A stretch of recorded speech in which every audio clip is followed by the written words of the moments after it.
たまにこうやって開けて、こうやってカーボンついてたら拭いて、ワイヤーブラシで掃除してくださいよ。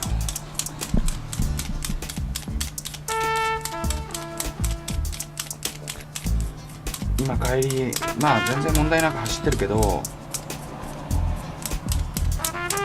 低速これでまあタラタラ走ってるから、もちろんそうだけど、